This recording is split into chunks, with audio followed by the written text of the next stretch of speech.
Hello, it's Classy here, back with another Tribes video, and today we're going to go over the extensive team building guide that I worked on with multiple community members.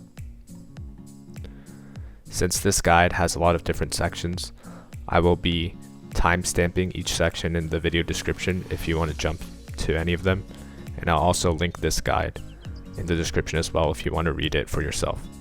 Besides that, I'd like to say thanks to the community for supporting my YouTube channel and helping me reach over 100 subscribers already. Alright, so the goal of this guide is to teach players about team building in Naruto, X, Boruto, Ninja Tribes.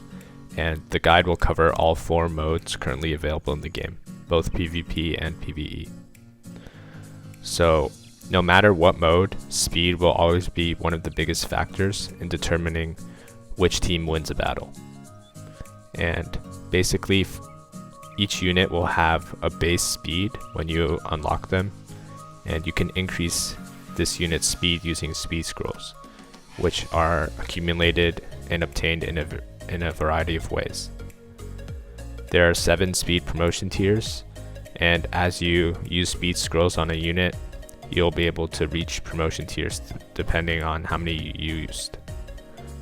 And when a promotion tier is reached, all of the units in your collection will get a speed bonus. So by upgrading one unit to a promotion tier, you'll also increase the speed of all your other units. To consistently increase your speed using Ryo, there are 5 options. First is the Tenten shop, which appears every 4 hours, and it's guaranteed to refresh. Also, there's a Orochimaru shop every 2 hours where you have to use stamina in order to get him to spawn. And sometimes you'll get unlucky and you'll have to use a lot of stamina to do this. Third is item summons, which a lot of us know about, especially during the Rene Festival event, and it gives a lot of speed scrolls. Fourth is the special shop where you can purchase things using real life currency, so this wouldn't be applying to Rio. And fifth is Alliance Raids, where you can gain speed scrolls as well. So in the long term, players will likely use SRs and URs on their teams and drop the Rs. And that means UR speed scrolls are extremely important, but they're also the rarest scrolls in the game. You should try to use them on your main team URs only, and try to get them to +4 promotion at least. And then you can decide if you want to increase the speed of your other URs. For super rare speed scrolls, these are also rarer scrolls, but they're more common than the UR versions. And you should also get your main team's SRs to at least +4 promotion or +5. Personally, I've been going to +5 at least for my main team. And then after that, you should evenly spread them out amongst your other SRs, because remember that when one unit reaches a promotion tier, all of your other units get the bonus as well. So by getting your SRs evenly promoted, you're going to get a lot of speed increase overall for your whole team. For rare units, their scrolls are the most common in the game, and since there's only 7 rare units, you basically want to focus the rare units on your team first if you're a newer player, and you should get them to +3 or +4, maybe even +5, and then you should evenly spread them out amongst your other rare units as well. And rare units will definitely be the source of a lot of speed bonuses because their scrolls are the easiest to get. So a lot of people have +7 rare units already from the event. Alright, so now we're going to go over unit roles. Each unit can be categorized into at least one role based on what their abilities do. And if you know the unit roles well, then you'll be able to place the units correctly on your team. So a buffer, that's defensive, are units that increase defense related stats for their allies. And because these are defensive stats, you can place them anywhere on the team. It depends on other roles. For offensive buffers, these are units that increase attack related stats for their allies, and they should be placed in front of the respective cells. And this applies to units that give offensive buffs based on their jutsus, because basically after you jutsu, the 2 allies that follow you will also have an increase in offensive stats and will do more damage. If a unit gives offensive buffs to allies with a passive skill, then they don't have to be first, because passive skills are going to trigger before anybody attacks on the cell. For chakra generators, there are also active and passive versions of these units. Active chakra generators should be placed last in the cell because they give chakra to allies with their jutsus, and after their 2 allies in front of them jutsu first, then they get a refill, which is useful. And passive chakra generators basically just give chakra when they're rotating in or just being on the team in general, like Sai. So they don't really have to be placed in a certain spot. You'll have to use other roles to determine this placement. Crowd control units are very important right now in today's meta. These can be single target units or AoE units. Single target is basically only one of the enemies will be targeted, and AoE is all 3 active enemies will be targeted. These units apply status effects, which include burn, stun, confuse, to their enemies. Single crowd control units should usually go last, because if there's a unit behind this single target crowd control unit, then the crowd control might be wasted because the unit behind them will take the kill. So if you had a stunner that was last, it would be better, because in the event that they don't get a kill by themselves, then they'll stun the enemy, and that will mess up the enemy's rotation overall. Area of effect crowd control units have other roles, so you'll have to use these to better gauge where to place them. Debuffers are units that apply negative effects to the enemies, and this can apply to different stats. Basically, if a debuffer affects the enemy's defense related stats, they should go first, because the units attacking behind the debuffer will deal more damage. Healers are units that give health to allies either through their jutsus or passive skills. For healers that are giving health through their active jutsu, you would want to put them last, because this increases the chances of one of your allies actually being injured. Nukers are also important. They're basically the units that deal large amounts of damage with their jutsus and skills. And again, this can be single target or AoE. And their positioning depends on other roles, because their main job is just to deal a lot of damage. Tanks are units that can take more hits than the average unit can. They should be placed on the sides of the cell because of stuns. And basically what this means is, since tanks have higher defense and health than the average unit, they first have a better chance of being stunned because they have a larger health pool, and they have a better chance of surviving the stun also. So as they survive and they're stunned, they're just going to keep messing up your rotation. So it would be better for a unit with lower health to be stunned, because the unit might die straight away, or they'll be finished off later on, so your rotation won't be messed up as long. And also, a lot of tanks are defensive buffers. So if you have a tank on the far left or the far right, then it won't mess up your rotation as much, because he won't be stunned in the middle, so you can still have a 2-chain attack. Okay, so now we're going to talk about cell differences. Basically, whenever you're building a team, there'll be 3 cells. The force cell, which is red, the spirit cell, which is blue, and the energy cell, which is yellow. And at a certain level, you'll be unlocking bonus stats that are given by each cell. So force will give an attack bonus and a damage reduction rate bonus. This cell will be great for units that increase their damage increase rate as a buff because of the attack bonus. It's also fantastic to keep nukes alive because of the damage reduction rate bonus. The Spirit Cell gives a health bonus and a damage increase rate bonus. This cell is great for units with attack buffs, since these buffs will be multiplied by the damage increase rate bonus. The health bonus is also great for survivability for nukes and tanks. The Energy Cell gives a defense bonus and a speed bonus. This cell is great for tanks because the defense bonus and the speed bonus will help them be more tanky and will also help them speed up, since many tanks have slow speed. There are also certain units that benefit from going first, which means being faster than the opponent's active cell, so they can be placed in energy to get a speed boost as well. So now we're going to go on to the first mode, which is the Ninja Arena.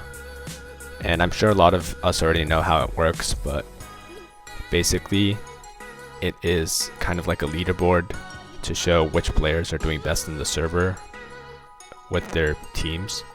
And you will do initial 5 battles against your opponents who are in the same power range as you. And you also have the option of paying Shino coins to do another 5 matches. And basically at reset, you'll be placed into a ranking and you'll get rewards based on which ranking you were placed into, as shown by this table. So obviously if you get placed higher, you'll get better rewards.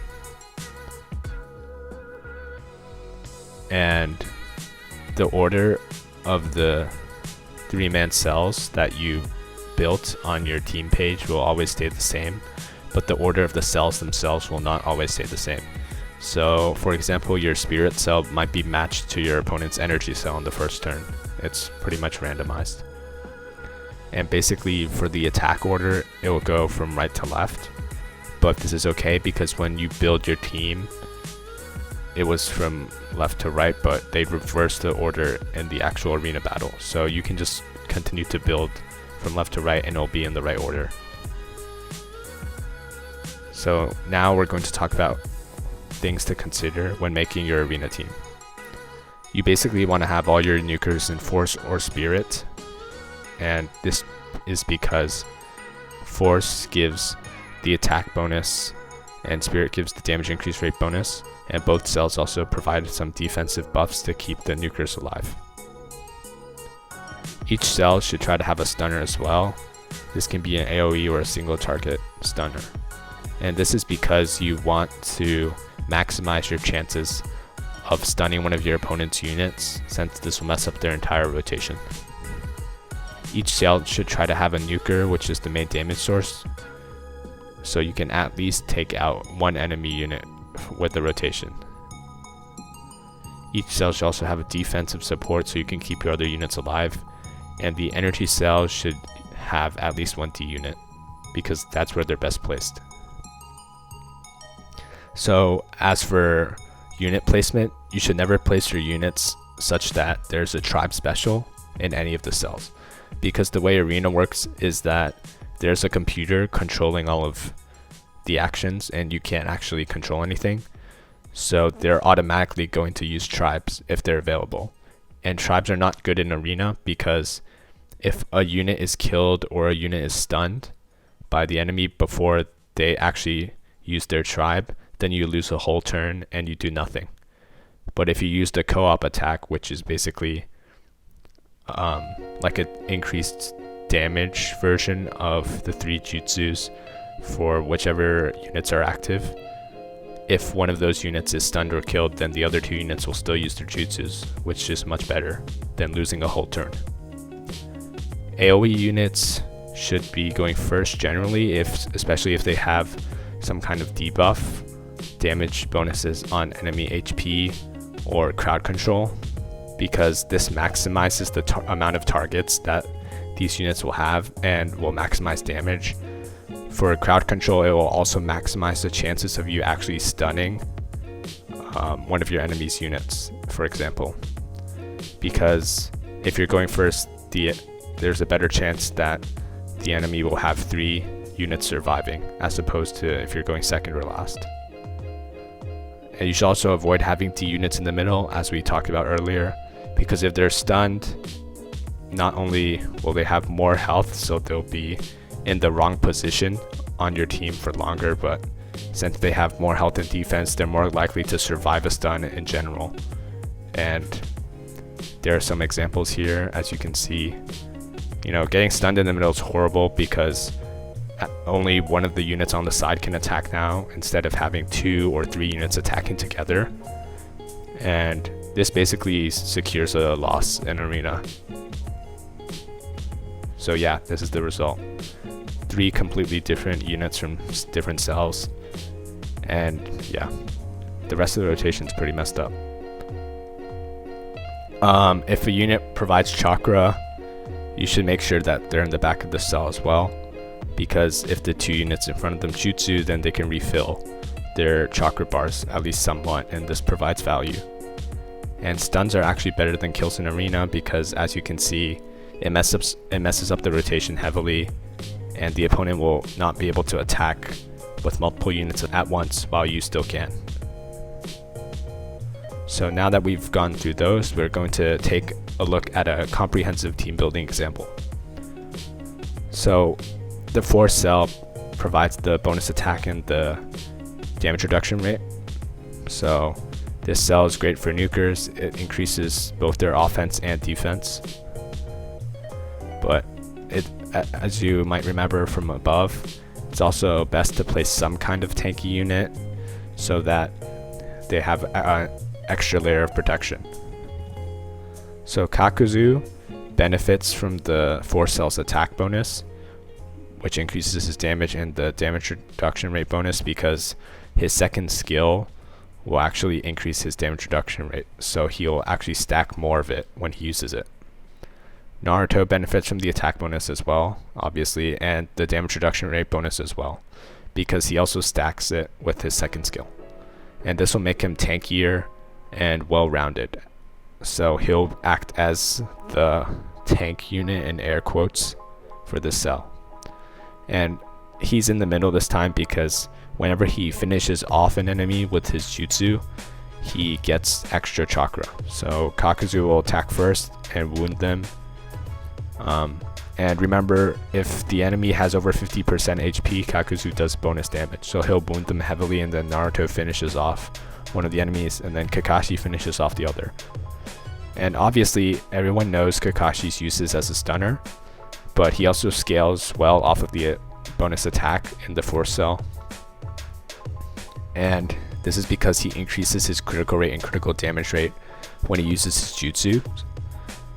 So, and he has an instant jutsu, so he'll be buffing himself a ton. And in the event that he doesn't finish off an enemy, he'll stun them, which is great. Except there are also some flaws with this specific cell. All 3 units are selfish, which means that they don't provide any utility or buffs to their allies in the cell. And also there is a lack of some crowd control because Kakashi just does a ton of damage, so it's more likely he'll finish off an enemy than actually stun them. So now we're going to take a look at a different 4 cell. And the above format we're using is an AoE nuke, a defensive nuke, and a stunner nuke. This was like this stage 1 version, but for stage 2 we're going to try something slightly different. We're going to add Neji here as an offensive support and also a defensive support. He's like a good balanced support unit. We'll add Rene Festival Naruto as the AoE nuke in the beginning. He basically does a ton of damage with his power creep numbers, but he also debuffs the enemy's guard rate and damage reduction rate. So the 2 units behind him will hit harder. Kakashi, we all know Kakashi from above. Neji has chakra generating support, so he gives chakra after these 2 use their jutsus. He also increases critical rate, critical damage, and damage reduction rate buff. So he's like a good support unit to keep them alive and deal more damage with crits. And this kind of goes against what we were saying about having the single target stunner last in the cell, but this is because we have to make an exception since it's better for Neji to go last to give chakra, and Kakashi hits really hard anyways, so the chance that he actually stuns is lower than some of the other stunners in the game. And yeah, like having Kakashi here is not really a waste because he'll be able to finish off one of the enemies that Rene Naruto wounds, and then Neji will finish off the other.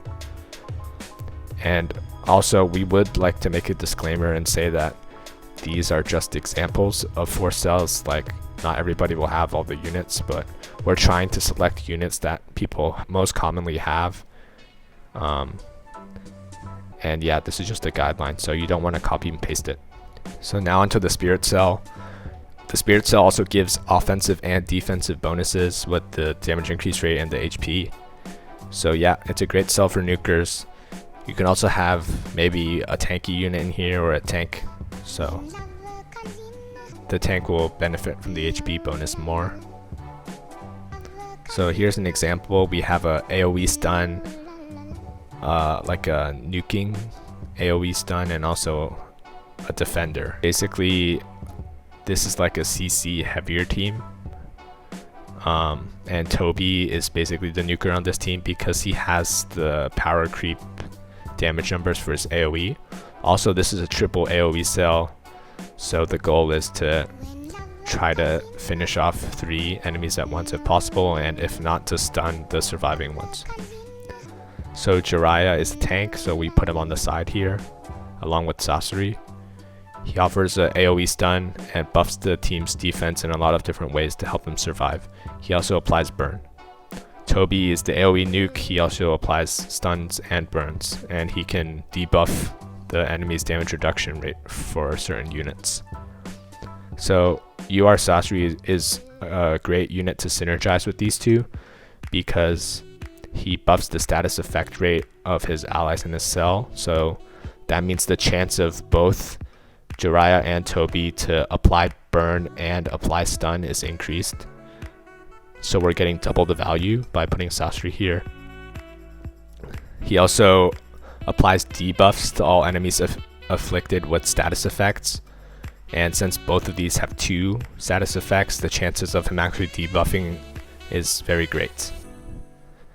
And besides that, he offers a lot of defensive buffs. And yeah, this is a really good combo. In the energy cell, this cell offers a speed bonus and a defense bonus instead of the more combative stats such as the attack and defense buffs earlier.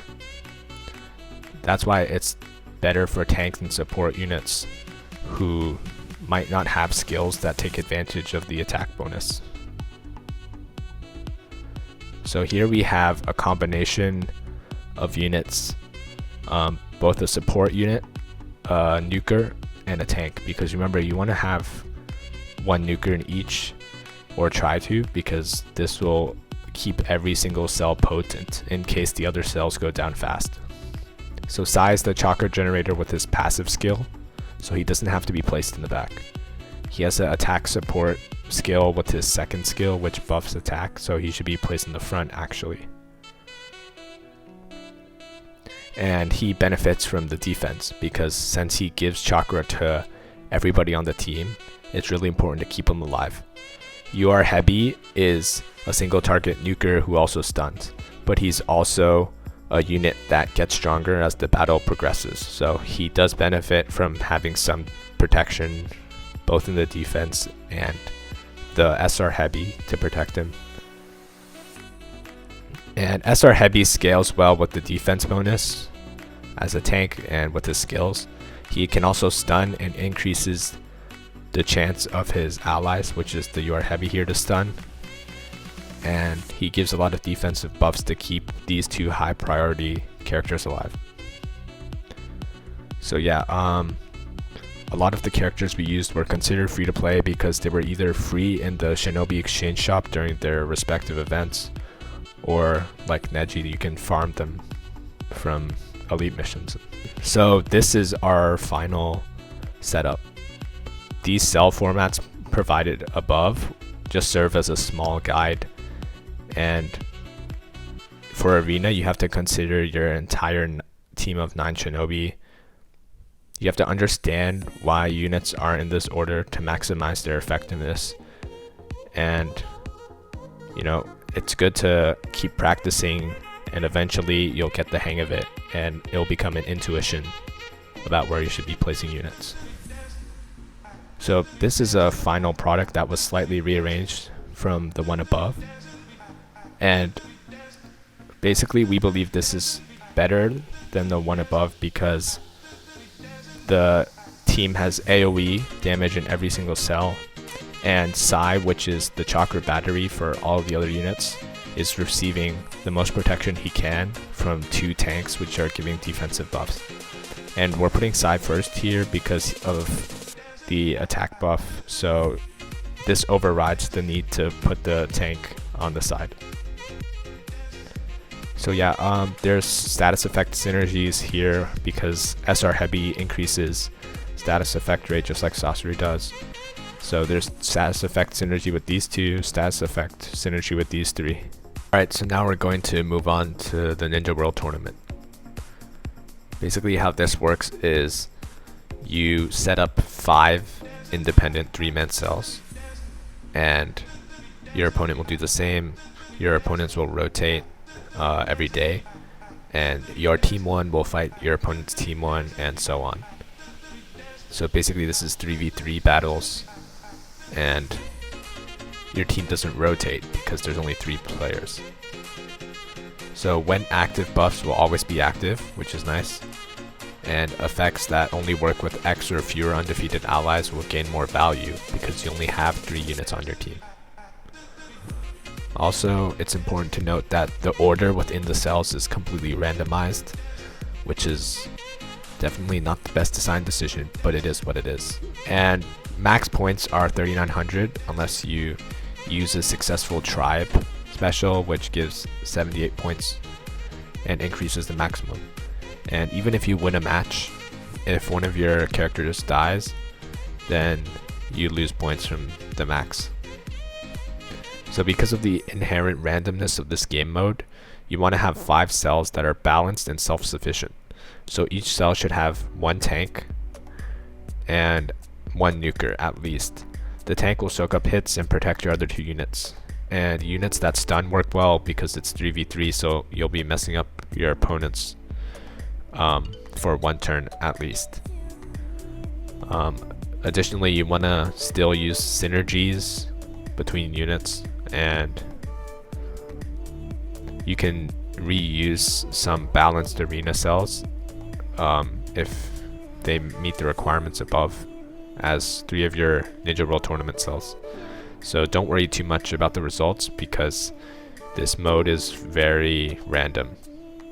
Tribe specials can be used sometimes as well because they give extra points if you use them. And if you're a fast player when compared to the rest of the server, you should use them because you have a better chance of actually using the tribe. And if you're a lower level player, you can also use them because you're less likely to fight the top players, which include the fastest players on your server. So here are sample teams that I use. These are balanced cells because they each have a nuker, they each have a tank, and there's different synergies as well. As for arranging the cells, like between 1, 2, 3, 4, and 5, there's not really any correct way to do it because some players like to go from weakest to strongest, some players like to go from strongest to weakest, like what I do, and some players just randomize them. So yeah, hard to predict. So don't worry too much about this mode. Just use some of the tips I provided above. So now we're moving on to PvE events, and the first one will be Flashback Genealogy. How this works is that cells are intact and act in order. So it'll be Force, Spirit, and Energy for 5 turns. So you'll use your Force cell twice on turns 1 and 4, and your Spirit cell twice on turns 2 and 5. You'll generally fight 2 enemies, and you want to deal as much damage as possible within 5 turns. Alliance raids and Alliance team battles are similar, but they have 7 turns instead. So basically FGE is about dealing out as much damage as you can within the time limit or the turn limit. This is why buffers that buff all allies and heavy debuffers are useful. Tribe Gauge also works in some scenarios. 1010, Shikamaru, Haku, Sai, SR Sarda are great units that might not be always good in arena, but they're really good for this mode. So here's an example, and I will mention that FG teams definitely depend on who the enemies actually are, like their types, their abilities, their roles. And this FG team was what I used to get a S on the master stage for Danzo and T Gara. So the tribe here is a T type tribe, so it's meant to take out Danzo in one hit. And there's also a ton of support characters, like Sarda gives attack and damage increase rate. Boruto also gives attack. Sai gives attack with the second skill.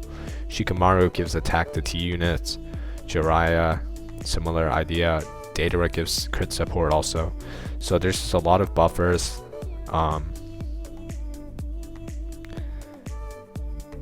And Sai gives chakra to everybody so they can use their jutsus. So yeah, and then FG is also heavily focused on buffing a few carries that will deal the most damage. So Kakashi and Hebi here are the ones that will deal the most damage on this team, and I use them to target T Gara.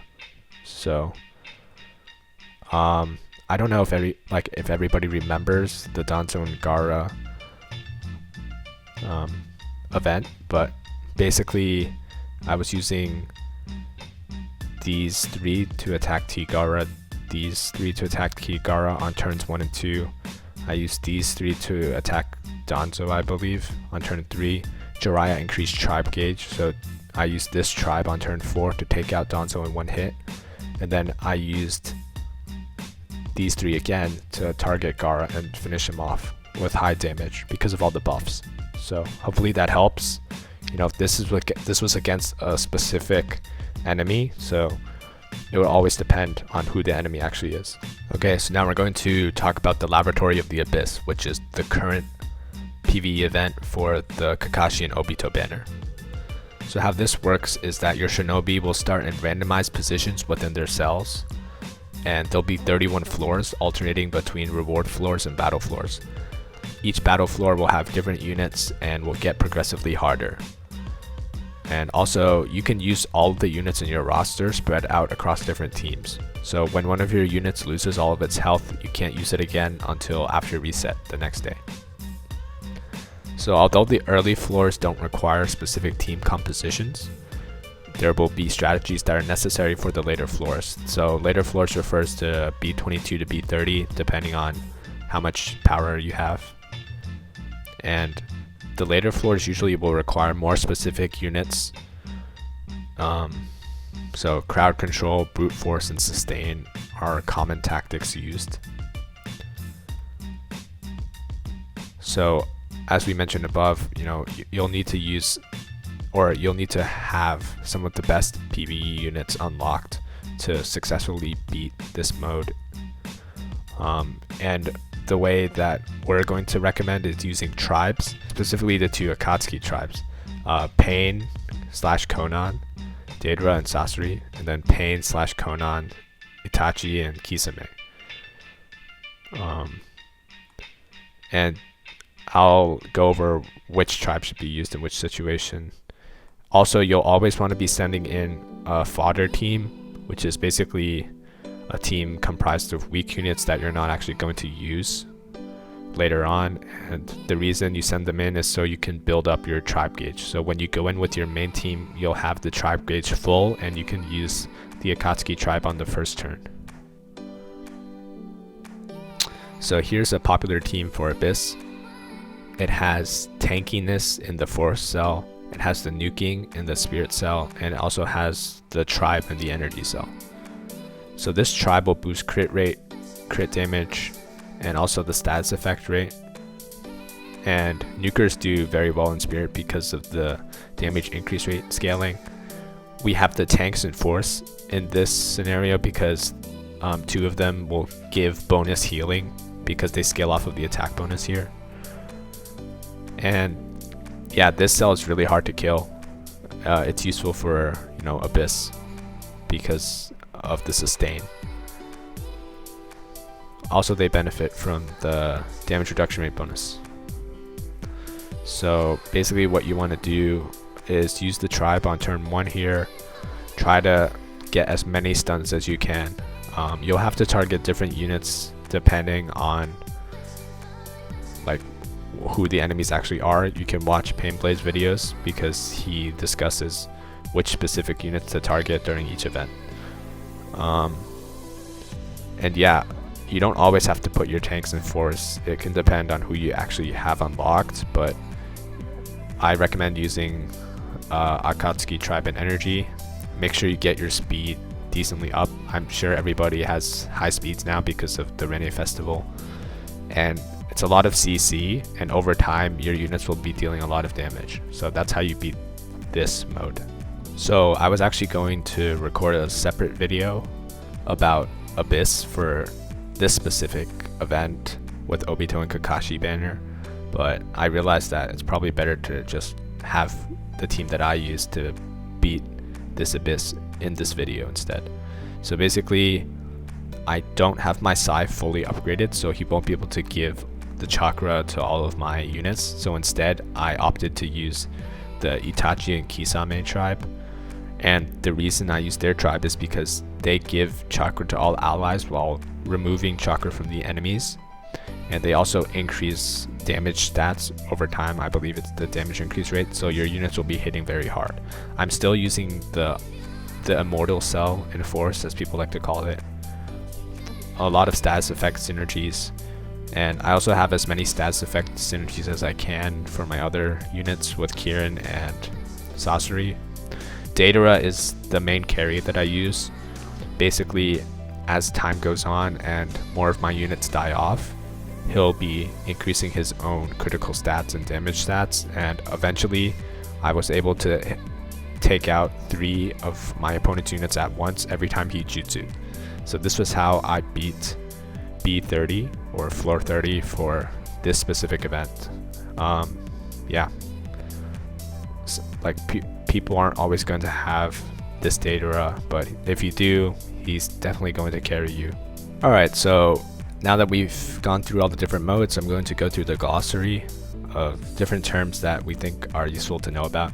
So all allies / all enemies includes all allies or enemies in all 3 of the cells. So a maximum of 9 characters on your team, depending on who's alive. All active enemies and all active allies refers to only the allies or enemies in the current rotation. So this will only be the 3 characters that are in the current cell. This applies to active at start of the turn, so if these buffs will not be applied to units that are moved into the rotation, such as via tribe special. Attack first or attack last refers to the speed of the cell of the unit in comparison to the speed of the enemy's current cell. It's not referring to positioning within a cell. Abilities that require you to be attacking first refer to outspeeding your opponents, not attacking first in the cell. Going last means having lower speed. Buffs and debuffs. Buffs boost effectiveness in battle by boosting different stats. Debuffs boost effectiveness in battle by lowering certain stats. Buffs are always stackable, which means that if you use multiple buffs and they all buff the same stat, then you'll add up these buffs together. Debuffs, however, will not stack, so the larger debuffs will always override the smaller one. So if you have a 10% attack debuff and a 15% attack debuff, instead of getting a 25% attack debuff, you just get a 15%. Crit rate is the probability for a unit to land a critical hit. Crit damage is the percent of damage a unit deals after landing a critical hit. Crit suppression is the ability of a unit to suppress an incoming critical hit, so it's a defensive stat that can reduce damage from crits. Damage increase rate affects all damage the unit deals. A lot of details about these stats are murky because Bandai doesn't really release any of the actual stats to the community. So a lot of hardworking community members have had to do tests, but there's definitely more testing and research to be needed before I can officially tell people what these mean.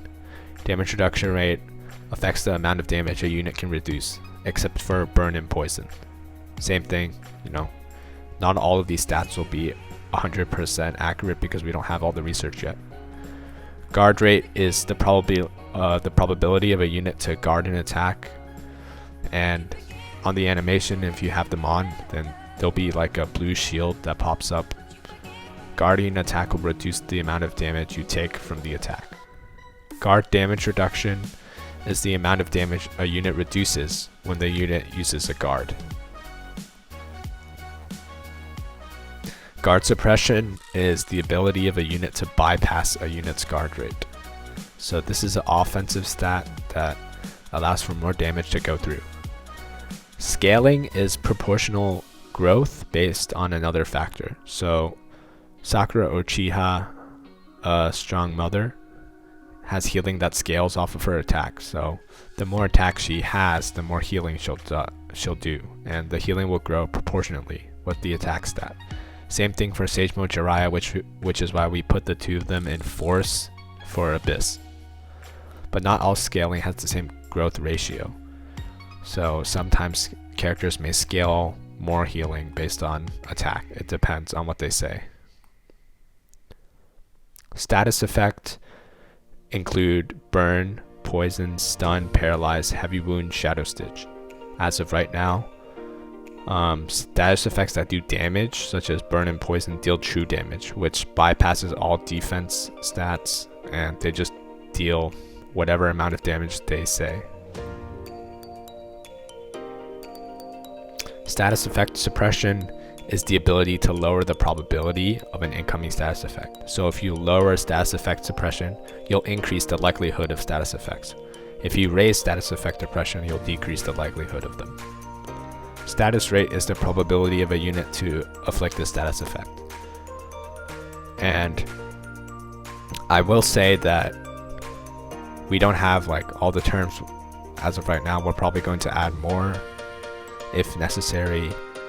And yeah, so that's basically the end of the guide as of right now. So if you made it this far, congratulations, and I hope you learned something that will help you improve your team building. And if you go onto the main Discord and show them a team that you built using this guide, then people will give you advice on what you can change, what you did well, etc. There's also other resources here that I'll add to. You should definitely use these as well if you're trying to learn more about team building and learn about the different units.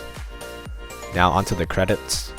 This project took multiple weeks of work, and these are the people so far that's been helping me. So shout out to all of them. So yeah, that's the whole guide video. This is probably the longest video that I've ever done, and I hope you enjoyed it. And be on the lookout for more special videos that I'll be doing in the future. So thanks for supporting me.